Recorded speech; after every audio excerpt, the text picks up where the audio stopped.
नमस्कार दोस्तों, के एग्जाम फाइट में आपका स्वागत है। कैसे हैं आप सभी? उम्मीद है आप सभी सही होंगे और आपकी यूपीपीसीएल टीजी2 और डीआरडीओ की परीक्षा की तैयारी अच्छी चल रही होगी। दोस्तों, यूपीपीसीएल और डीआरडीओ को ध्यान में रखते हुए हमने इलेक्ट्रिशियन थ्योरी से कुछ महत्वपूर्ण प्रश्नों की सीरीज स्टार्ट की है, जो कि दोस्तों ये प्रश्न यूथ कंपटीशन के बुक से लिए गए हैं। दोस्तों, ये विभिन्न एग्ज़ामों में पूछे गए प्रश्न होंगे, जैसे कि यूपीपीसीएल टीजी2, यूपीआरवीएनएल, डीआरडीओ और एनपीसीआईएल, इसरो आदि एग्ज़ामों में पूछे गए ये प्रश्न हैं। दोस्तों, अगर आप यहाँ से पढ़ लेते हैं तो आपका कोई भी प्रश्न इससे बाहर नहीं जाएगा, क्योंकि दोस्तों इसमें इतनी सारी व्याख्या दी गई है, इससे एक भी प्रश्न बाहर नहीं जा सकता। चलिए, खैर आपका ज़्यादा टाइम न लेते हुए इन प्रश्नों की शुरुआत करते हैं। उससे पहले दोस्तों आपसे रिक्वेस्ट है, अगर आप चैनल पर नए हैं तो चैनल को सब्सक्राइब कर लीजिए और अपने दोस्तों में शेयर कर दीजिए। अगर वीडियो अच्छा लगता है तो लाइक ज़रूर किया कीजिए। चलिए शुरुआत करते हैं। 3 phase 50 hertz 11,000/300 volt delta star 300 KVA core type transformer का कोर 0.05 वेबर फ्लक्स के साथ संचालित होता है, तो प्रति मोड़ विद्युत वाहक बल ईएमएफ की गणना करें। दोस्तों, इसमें फार्मूला होता है, इसको फार्मूला पे आप रखेंगे तो आपका उत्तर आ जाएगा, जो कि यहाँ पर दिया गया है। यहाँ पर मैं आपको बता दूँ, जैसे कि यहाँ पर फार्मूला दिया गया है V बराबर 4.44 फाई N, जो कि यहाँ पर दिया गया है। इस फार्मूले पर आप मान रख देना, आपका उत्तर निकल कर ऑप्शन नंबर डी आ जाएगा, जो कि 11.1 वोल्ट सही उत्तर होगा। अगला प्रश्न है, जो कि आपका अगला प्रश्न दिया गया है। दोस्तों, अगर आप नहीं हल कर पा रहे हैं तो यहाँ से देख कर हल ज़रूर करें। चलिए अगले प्रश्न पर चलते हैं। आपका अगला प्रश्न दिया गया है, ट्रांसफार्मर के ब्रीदर में डैश रंग का ताज़ा सिलिका जेल इस्तेमाल किया जाता है। राइट आंसर नीला। दोस्तों, इसमें जो नीला होता है इस्तेमाल करते हैं जब वायु से आर्द्रता ग्रहण कर लेता है, तो सिलिका जेल का रंग गुलाबी हो जाता है। अगला प्रश्न है, ट्रांसफार्मर में नियत हानियाँ होती हैं। Right answer option number D, eddy current हानि एवं हिस्टैरिसीस हानि दोनों हानि होती हैं। चलिए अगले प्रश्न पर चलते हैं। दोस्तों, ये भी पूछा जाता है, लव हानि बराबर हिस्टैरिसीस हानि प्लस एडी करंट हानि होता है। अगला प्रश्न है, एक ट्रांसफार्मर में ब्रीदर लगाया जाता है किस लिए? चलिए देखते हैं। दोस्तों, इसका जो राइट आंसर है ऑप्शन नंबर ए, श्वसन के दौरान हवा में नमी सोखने के लिए, ये इसका सही उत्तर है। चलिए अगले प्रश्न पर चलते हैं। बाकी दोस्तों अधिक जानकारी आप खुद से पढ़ सकते हैं। अगला प्रश्न है, ट्रांसफार्मर के कार्य करने का सिद्धांत है। Right answer option number C, अन्योन्य प्रेरण। अगला प्रश्न है, जो कि आपका अगला प्रश्न दिया गया है, ट्रांसफार्मर रेटेड वोल्टेज से जुड़ा हुआ है, भिनभिनाहट हम्पिंग की आवाज़ करता है, इसका क्या कारण है? Right answer option number C, core का कंपन, वाइब्रेशन ऑफ कोर। चलिए अगले प्रश्न पर चलते हैं, जो कि आपका अगला प्रश्न दिया गया है, ट्रांसफार्मर शॉर्ट सर्किट टेस्ट का मुख्य उद्देश्य क्या निर्धारित करना है? राइट आंसर दोस्तों option number C, copper loss, ये इसका सही उत्तर है। दोस्तों, इसमें जो है short circuit test rated current पर किया जाता है, जिससे रेटेड कॉपर हानि प्राप्त होता है।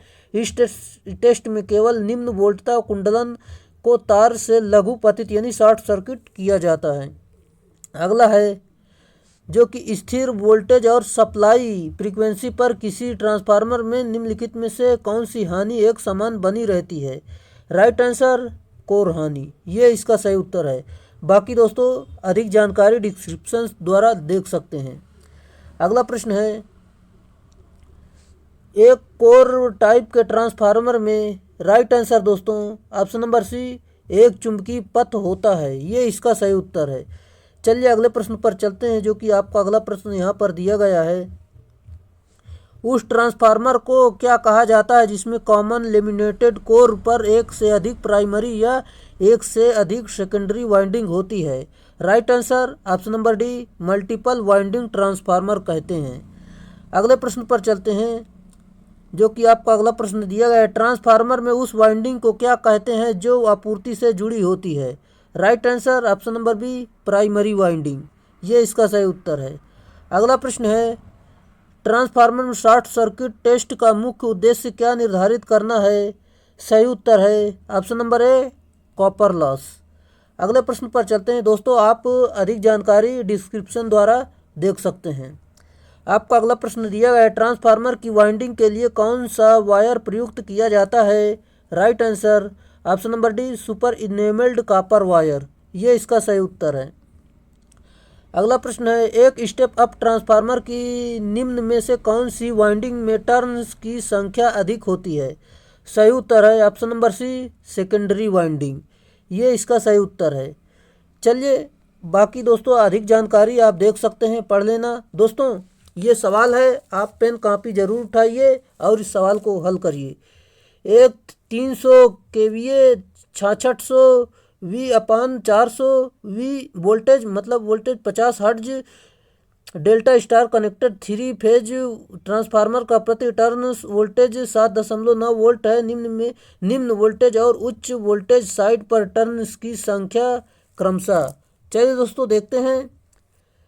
दोस्तों आप इसे हल जरूर करना, इसमें फार्मूला पर रख दिया गया है और इसका मान निकाल लिया गया है। आपका आंसर आ जाएगा जो कि 32 और 835 सही उत्तर आएगा, जो कि दोस्तों यहाँ पर आप देखकर हल कर सकते हैं। अगला प्रश्न है दोस्तों, इसे डिटेल से समझाने का टाइम नहीं है क्योंकि दोस्तों वीडियो काफ़ी लंबा बन जाएगा और आपकी परीक्षाएं काफ़ी नज़दीक हैं, इसलिए हम सोच रहे हैं कि एक बार पूरा सिलेबस कवर हो जाए, फिर बाद में इसके मॉक टेस्ट लगाएंगे, उसमें वहां पर सवाल किया जाए करेगा। चलिए, एक ट्रांसफार्मर के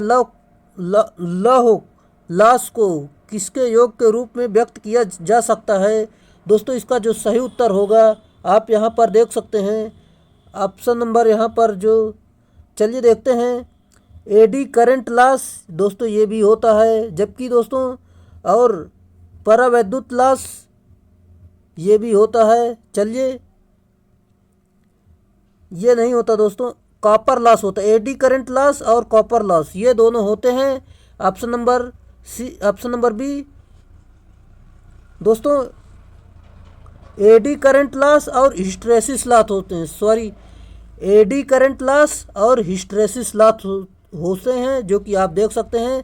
चलिए अगले प्रश्न पर चलते हैं, जो कि मैंने कई बार दोस्तों बता दिया, यहाँ पर मुझे कन्फ्यूजन हुआ, यहाँ पर दिए गए हैं इसलिए मुझे कन्फ्यूजन हो गया था। एडी करंट लॉस होता है और हिस्टैरिसीस लॉस होता है, दो ही लॉस होते हैं इसमें।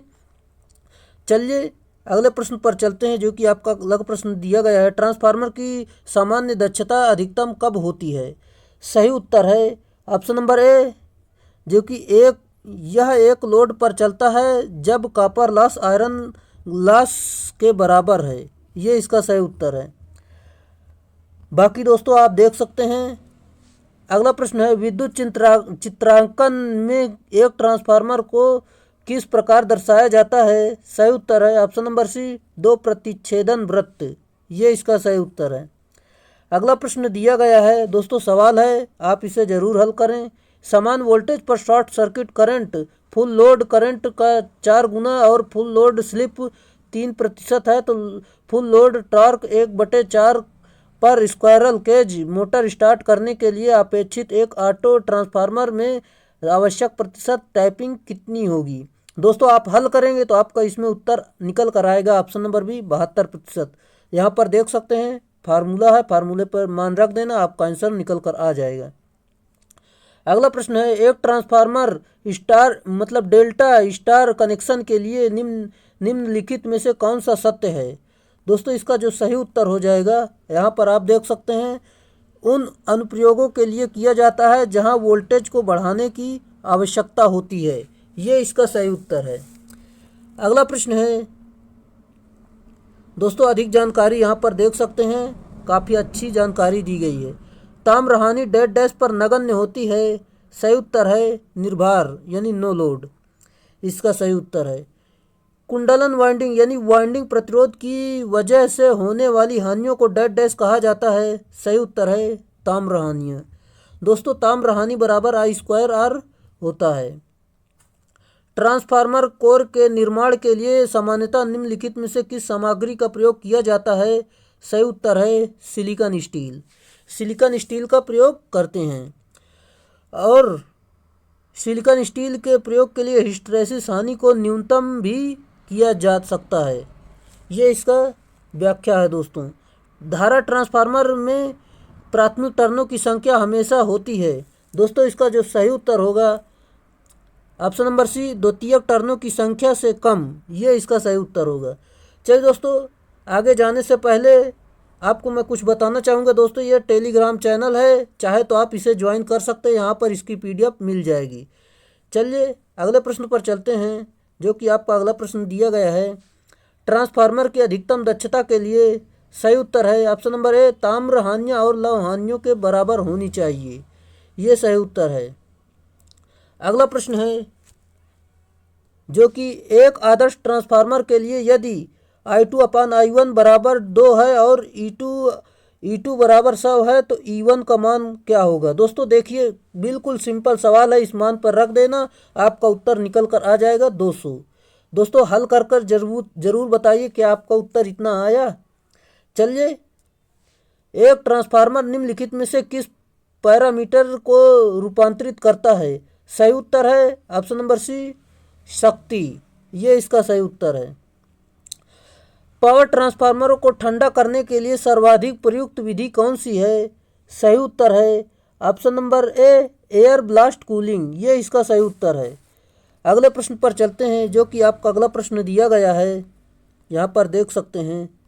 दोस्तों आप अधिक जानकारी यहाँ पर देख सकते हैं।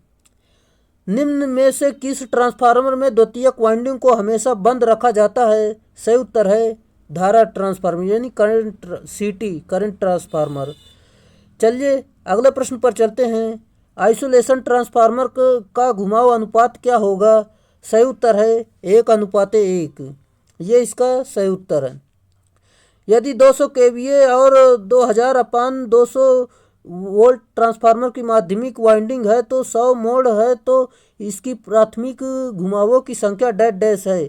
दोस्तों इस फार्मूले पर रखना, आपका उत्तर आ जाएगा ऑप्शन नंबर सी, 1000 टर्न्स, जो कि दिया गया है। चलिए आप हल करें और आंसर जरूर कमेंट करें क्या इतना उत्तर आ रहा है। अगला प्रश्न है, 500 kVA तक की आउटपुट वाले ट्रांसफार्मर को क्या कहा जाता है?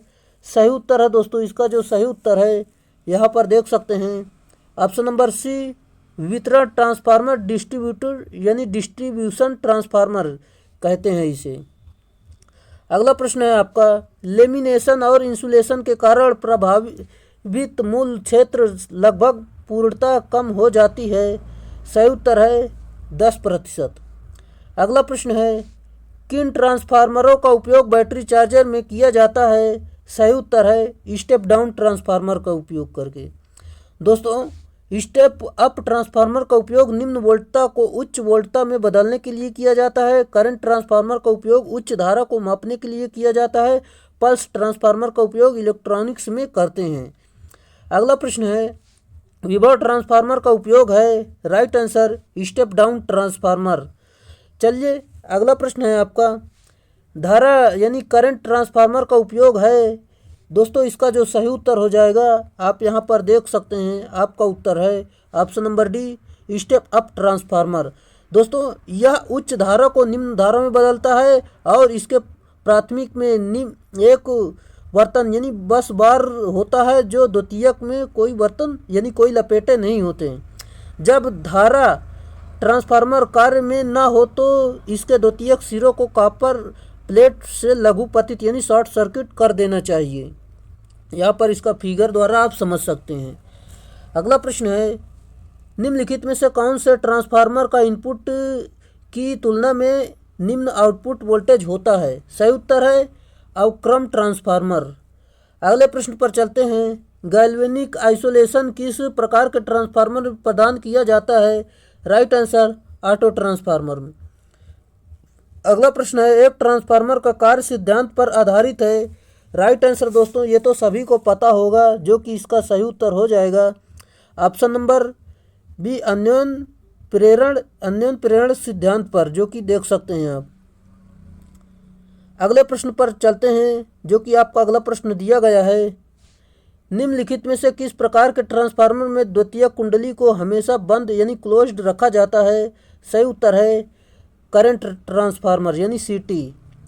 अगला प्रश्न है, बैटरी संतुलन परिपथ यानी battery balancing circuit dash dash में वृद्धि करता है? राइट आंसर बैटरी के जीवन काल में। अगला प्रश्न है, ट्रांसफार्मर के ब्रीदर में प्रयुक्त जेल होता है? Right answer silica gel. दोस्तों, ब्रीदर के द्वारा शुष्क वायु ट्रांसफार्मर में पहुंचती है। शुद्ध सिलिका जेल का रंग नीला तथा आर्द्रता शोषित, मतलब जब नमी सोख लेता है तो जेल का रंग गुलाबी हो जाता है। अगला प्रश्न है, ट्रांसफार्मर आयल की परावैद्युत सामर्थ्य डैश डैश प्रति mm होने की अपेक्षा की जाती है? सही उत्तर है 30 kVA। 30 kV। एक स्वपरिणामित यानी ऑटो ट्रांसफार्मर एक डैश डैश होता है? सही उत्तर है जो कि आप देख सकते हैं दोस्तों, परिवर्तनीय आउटपुट वोल्टेज इसका राइट आंसर है। अगले प्रश्न पर चलते हैं, जो कि आपका अगला प्रश्न यहाँ पर दिया गया है। दोस्तों, यहाँ पर अधिक जानकारी देख सकते हैं।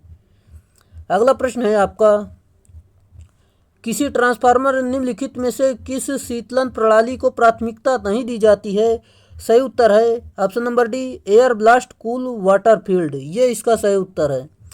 अगला प्रश्न है, जो कि ट्रांसफार्मर वाइंडिंग में प्रति मोड़ प्रेरित आरएमएस विद्युत वाहक बल ईएमएफ क्या है? Right answer option number C 4.44 F5NV, इसका सही उत्तर है। दोस्तों, यहाँ पर देख सकते हैं इनका संबंध दिया गया है।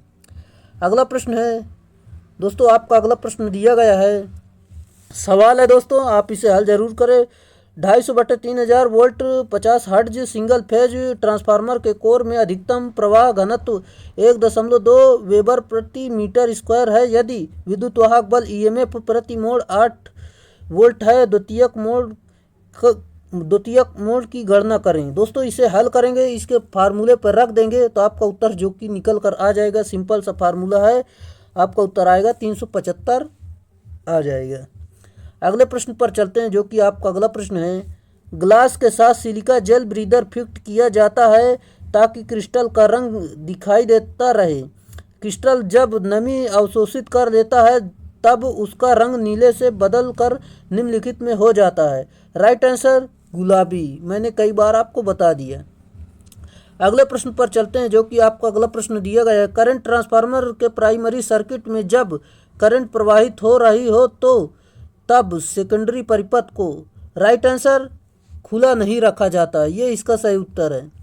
अगला प्रश्न है, वोल्ट मीटर के प्रचालन के लिए विभव ट्रांसफार्मर का प्रयोग उच्च वोल्टेज को निरपद वोल्टेज तक घटाने के लिए किया जाता है। प्राइमरी में फेरों की संख्या होती है। सही उत्तर है सेकेंडरी में फेरों की संख्या से अधिक, ये इसका सही उत्तर है।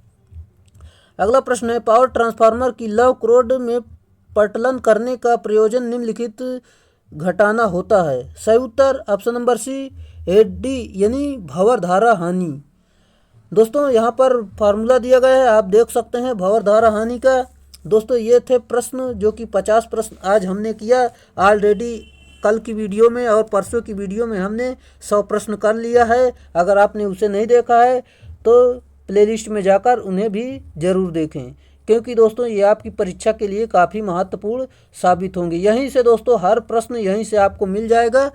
यहाँ पर वैल्यू बदल सकती, लेकिन इसका पैटर्न नहीं बदल सकता, क्योंकि दोस्तों इसमें इतनी सारी व्याख्या दी गई है। अगर आप इस व्याख्या को पढ़ लेते हैं तो आपका कोई भी प्रश्न बाहर नहीं जाएगा। चलिए दोस्तों, अगर आप चैनल पे नए हैं तो चैनल को सब्सक्राइब कर लेना और अपने दोस्तों में शेयर ज़रूर करना।